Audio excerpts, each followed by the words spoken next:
The North and South didn't see eye to eye on much of anything, so war was only a matter of time.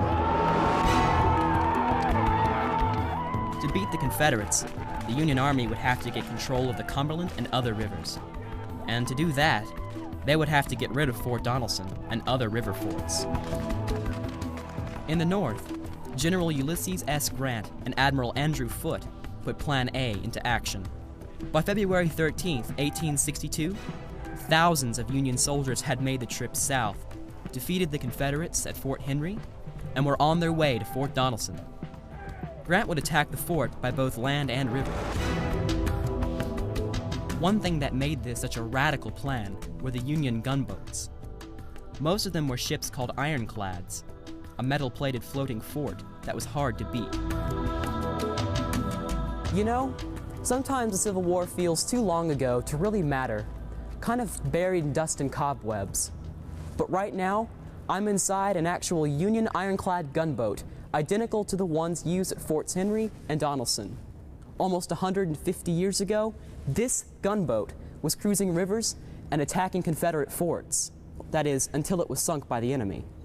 And now, after almost 100 years on the river bottom, the Cairo was raised and restored. Now I can stand in front of the same ironclad where men fought for their lives and for a cause they believed in. It's a weird feeling, but it's one that lets us know history isn't a fairy tale. It's about real things happening to real people. Fire!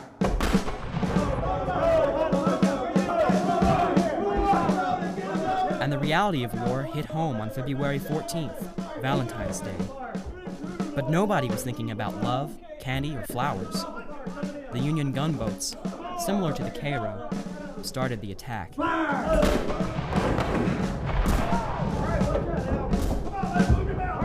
But the ironclads couldn't do the job as everyone thought. The Confederates pounded the boats, killing several men. The gunboats retreated. On February 15th, the Confederates made a surprise sunrise attack on the Union lines. The Northern troops pushed back hard. At the end of the day, the Confederates were back where they started, trapped inside the fort. It was a cold night for the soldiers inside Fort Donelson, and an unhappy one for the Confederate command. But some hard calls had to be made. Commander of the fort, General John Floyd, met with his second and third in command, General Gideon Pillow and General Simon Buckner, at a hotel in Dover. The decision was made to surrender Fort Donelson. On February 16, 1862, General Grant accepted the unconditional surrender of Fort Donelson here at the Dover Hotel. Now, the Cumberland River and thousands of miles of land were open to the Union Army. Fort Donelson is the site of a battle that changed a lot of things, not just for the soldiers, but also for their families back home. I will. I'll come back and I'll ride as much as I can, okay? Please come back. All right. In one piece. Bye-bye. Take care. All across America, thousands of men left their homes to go to war. And thousands of women suddenly found themselves taking on new roles. Women became the only parent in the absence of their husbands. The hard work that used to be shared was now hers to do alone.